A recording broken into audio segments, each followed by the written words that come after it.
Fiction Story, Desa Terlarang, Part 4. Jam menunjukkan pukul 11 malam. Hawa panas mulai terasa hingga aku terbangun dari tidurku.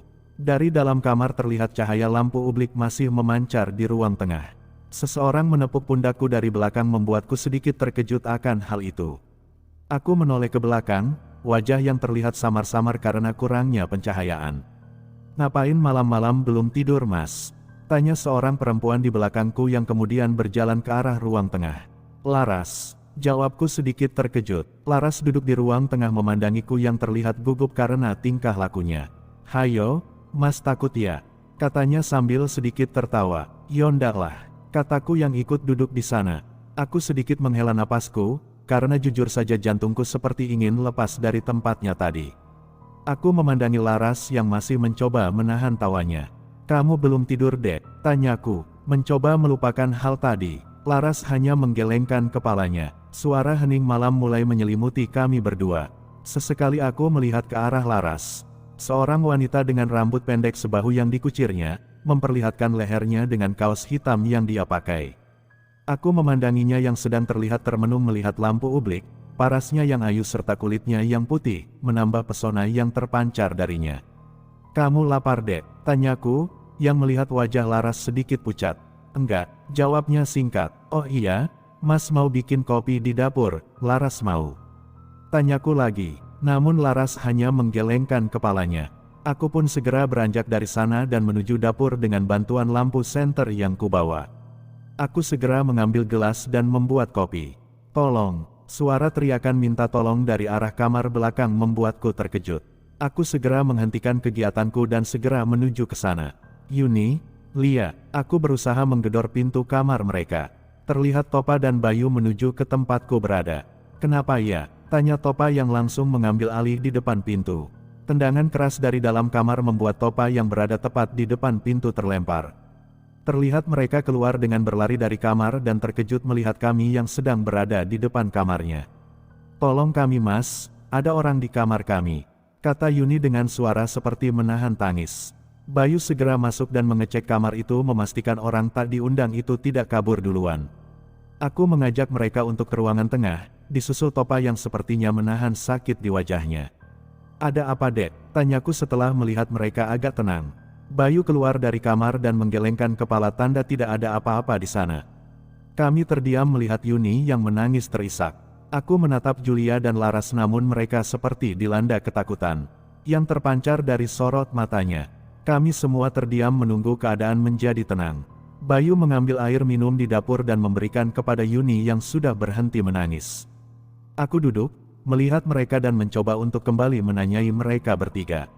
"Sebenarnya kenapa dengan kalian berdua?"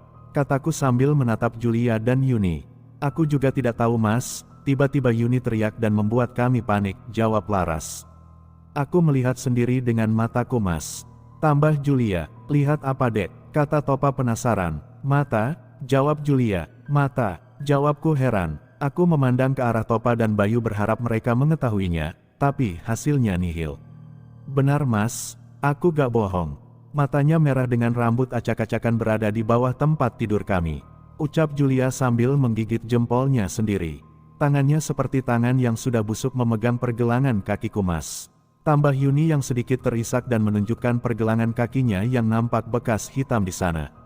Aku menyenter ke arah kaki Laras dan nampak jelas bahwa pergelangan kakinya seperti bekas cengkraman yang erat hingga menimbulkan bekas. Aku sedikit kaget bercampur bingung dengan keadaan ini. Seumur hidup baru kali ini aku menghadapi situasi di luar nalar seperti ini. Kami terdiam semua dan hanya terdengar suara dengusan napas serta binatang malam yang mulai bermunculan. "Jadi Laras tadi balik lagi ke kamar?" tanyaku sambil melihat Laras. "Balik dari mana, Mas? Wong aku aja dari tadi tidur duluan." "Kalau Yuni tidak menjerit mana mungkin aku bangun," jawabnya. "Jangan bercanda, Dek, jelas-jelas sampean ngobrol denganku di ruangan ini, terus ku tinggalin ke dapur," ujarku. "Siapa yang bercanda sih, Mas? Aku gak bercanda kok," jawabnya agak kesal. Topa melihatku yang nampak kebingungan.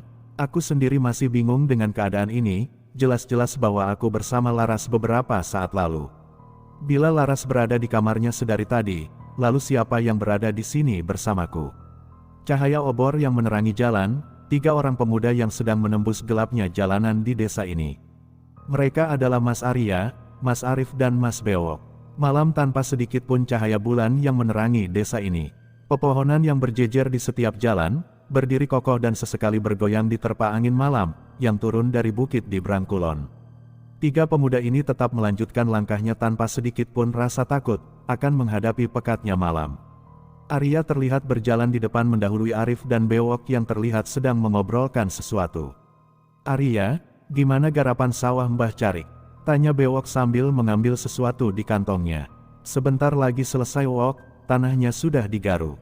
Tinggal menunggu bibit saja," katanya sambil melihat jalan yang berbatu. "Sebentar lagi musim tanam, aku cuma takut air sungai naik seperti tahun lalu," tambah Arif. "Benar Rif, gara-gara banjir tahun lalu, beberapa bibit padi di sawah yang dekat sungai hanyut terbawa arus," ucap Bewok sambil menghembuskan asap rokoknya. "Tapi besok kau sendiri diberi kerjaan dengan Mbah Gani Wok." "Iya, besok aku disuruh ama Mbah Gani benerin irigasi di sawahnya." "Kau mau ikut Rif?" ajak Bewok. "Enggaklah, besok aku mau ke ladang bersihin bekas panen jagung bulan lalu." "Loh, memangnya belum dibersihkan apa Rif?"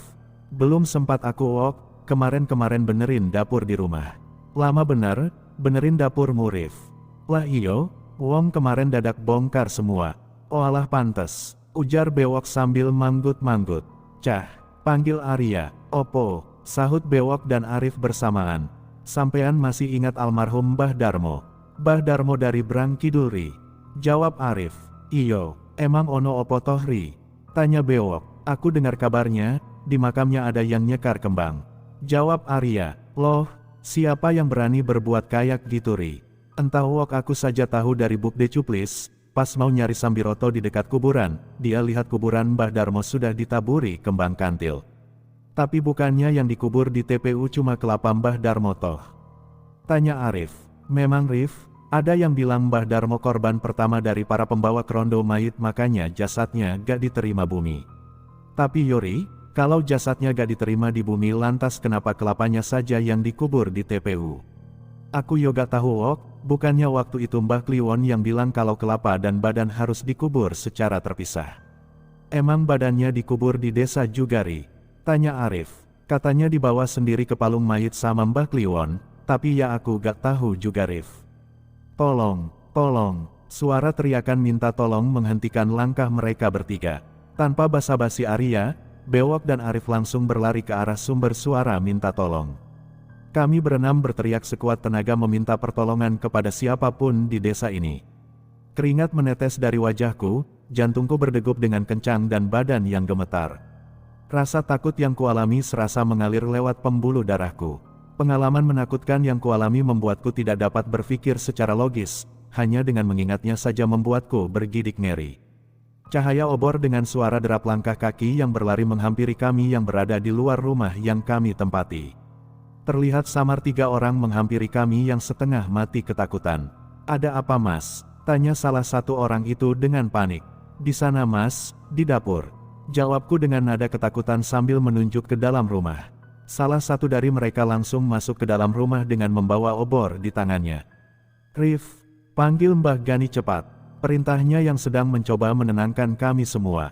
Tanpa banyak bicara Arif langsung pergi menuju ke tempat yang disuruh. Sudah tenang Mas, sebenarnya ada apa?" tanya Arya yang masih nampak kebingungan.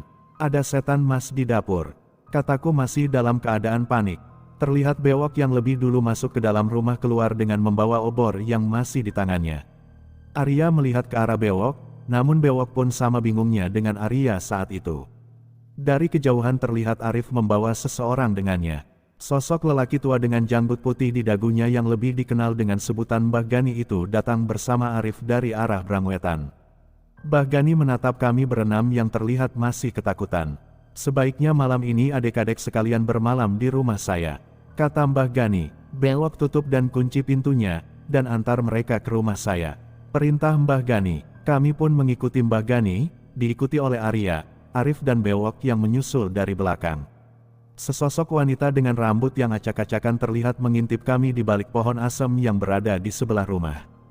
Matanya yang merah dengan kulit yang hancur menatap kepergian kami semua. "Jika kalian menyukai cerita ini, Jangan lupa untuk subscribe, like, komen, dan bagikan ke teman-teman kalian. Agar saya semangat untuk bikin cerita-cerita story creepy lainnya. Terima kasih.